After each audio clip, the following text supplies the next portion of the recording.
হে জগতবাসী, আমি শামীম আলী চিশতি আপনাদের সামনে আজ একটি আলোচনা নিয়ে হাজির হইলাম।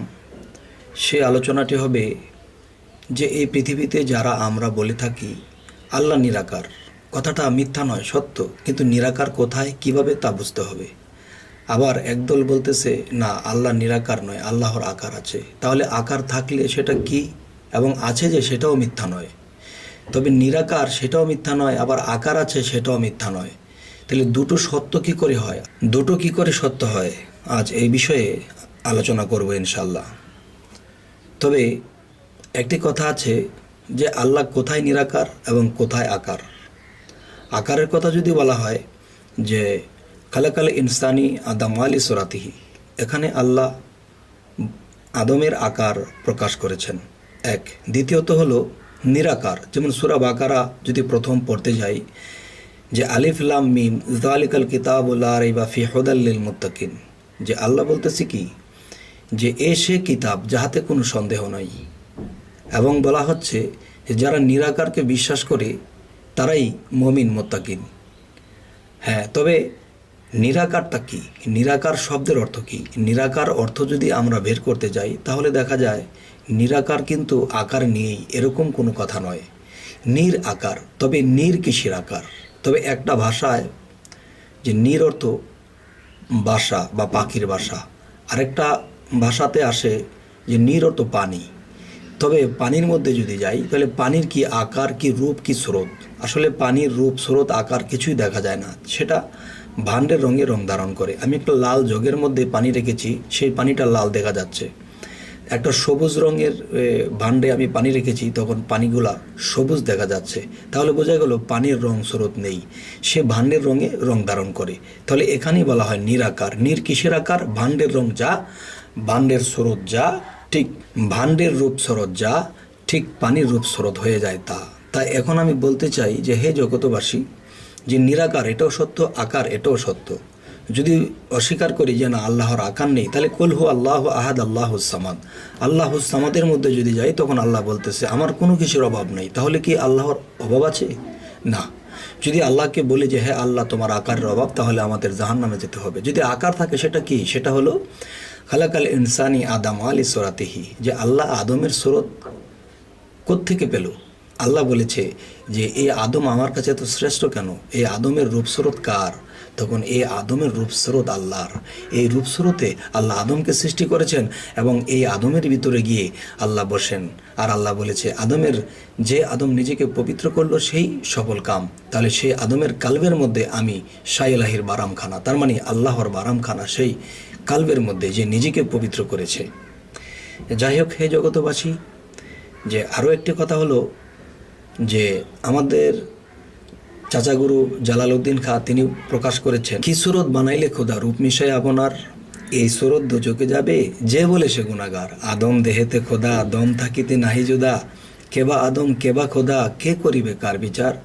এবার লক্ষ কোটি আকার ধরে সাজিলে তুই নিরাকার, এত রূপ যে ধরতে পারে তোমরা কি বলো গো তারে, হয় কি না হয় ব্যাহত রূপে এই আকারই আপনার। হে জগতবাসী, কবির ভাষায় খুব সুন্দর করে বলে দেওয়া যায়, কিন্তু দেখা যায় যখন এটাকে ভেঙে আলোচনার মাধ্যমে বলা হয় তখন দেখা যায় এই কথাগুলো বলতে গিয়ে ঠেকে যেতে হয়। কেন? যে কিছু কিছু ভাষা, কিছু কিছু কথা আছে, আধ্যাত্মিক বা রুহানি জগতের কথা আছে, যেই কথাগুলো প্রকাশ্যে বলা যায় না, প্রকাশ্যে সব ধরনের লোকের সামনে বলা যায় না। কিন্তু এখানে যদি 100 লোক থাকে, 100 লোকের সামনে যখন কথাগুলো বলা হয়, এর মধ্যে যদি 50 জন জ্ঞানী হয়, তখন 50 জন জ্ঞানী এই কবির ভাষা থেকে তার গভীর কথাগুলো তিনি জ্ঞানে সেট করে নিয়েছেন।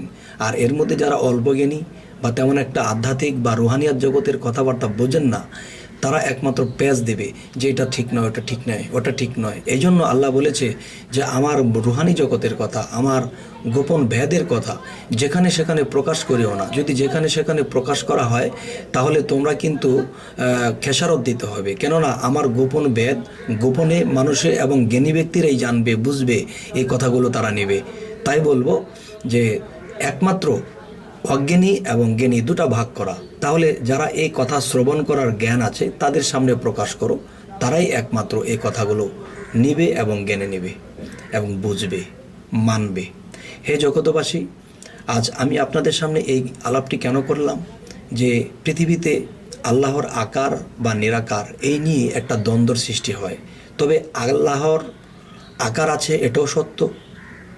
যদি সত্য না থাকে তাহলে কুল হু আল্লাহ সূরার মধ্যে যে আল্লাহ বলেছেন আল্লাহুস সামাদ, আল্লাহ বলতেছে আমি স্বয়ং সম্পূর্ণ, আমার সব কিছু আছে। যদি বলি আকার নেই তাহলে এটার অভাব হয়। তাহলে আকার আছে থাকলে কি, সেটা আদম আলী সুরাতিহি, আদমের মধ্যে গিয়ে আল্লাহ আদমের কালবে বসেন। এর বাকিটা বলতে পারছি না, কেননা সকল স্তরের লোকই যখন শুনবে তখন তাদের একটু প্যাচের সৃষ্টি হবে। তবেও কিছু কিছু বিষয় ইঙ্গিত যে বলার বাকিও রাখা হয়নি, তবে আরও ভেঙে বলাটা সম্ভব নয়। হে জগতবাসী, আজ সকলের সামনে যে কথাগুলো উত্থাপন করলাম, যে সকলেই যেন এই কথা থেকে কিছু কিছু জিনিস নিজের মধ্যে জ্ঞানে ধারণ করে এবং গুরু মুর্শিদের কাছে যায়। গুরু মুর্শিদের কাছে যখন যাবে তখন কানে কানে বাকি কথাগুলো প্রকাশ করে দেবে। বাবা তুমি এমুক, তোমার এই পরিচয়, তোমার মধ্যে কালেমাটা এই জায়গায়, তোমার মধ্যে বিসমিল্লাটা এই জায়গায়, তোমার জ্ঞানের স্তরে কে বসবাস করে, তোমার এই যেমন একটা কথা আছে যে আজ্ঞাচক্র ভেদ করে করিল জাতির বিচার, সেই জাত কোথায় থাকে, সেটা সিদরাতুল মুনতাহা থাকে। তাহলে পুরা বিশ্ব ব্রহ্মাণ্ডের মধ্যে যদি সিদরাতুল মুনতাহা থাকে তাহলে একজন ক্ষুদ্র মানুষের ভিতরেও সিদরাতুল মুনতাহা আছে। সেই সিদরাতুল মুনতাহা কোথায়? সেই সিদরাতুল মুনতাহা হলো মানুষের মগজের ঠিকানা। তাই জালালউদ্দিন খাঁ আমার চাচাগুরু বলেছেন যে সিদরাতুল মুনতাহাপুরে জালালউদ্দির যাইতে আসা, জানি না বিধি নিবে কিনা। তবে কেউ কেউ সেই জায়গায় গিয়েছে, তারপরেও এই কথা বলেছে, নিজেকে ছোট রেখেছে। কিন্তু আমাদের একটা অভ্যাস আছে সকলের, যে আমরা যতটুকু জানি এক আঙ্গুল বেড়ে বলার চেষ্টা করি। আসলে কিন্তু এটা ঠিক নয়। আমি যা জানবো তার থেকে কম বলার চেষ্টা করব। তবে ইনশাল্লাহ আল্লাহর কাছে জ্ঞানের দিক দিয়ে আমরা সাপোর্ট পাবো, আল্লাহ আমাদেরকে আরও জ্ঞান দান করবেন। আর যখন যতটুকু জানি এর চেয়ে বাড়িয়ে বলার চেষ্টা করব তখন আল্লাহ বেজার হয়, তখন আমরা আর কখনো উত্তীর্ণ হতে পারবো না। যাই হোক, হে জগতবাসী, আজকের এই আলোচনা কী বিষয়ে করলাম, কেন করলাম, এটা অবশ্যই আপনাদের জ্ঞানে ধরবে এবং বুঝবেন যে হ্যাঁ, শামীম আলী চিশতি আজকে আকার নিয়ে বোঝানোর চেষ্টা করলেন যে আকারটা কিভাবে, নিরাকারটা কিভাবে। তো সকলেই ভালো থাকবেন। আজ এ পর্যন্তই। আল্লাহ হাফেজ।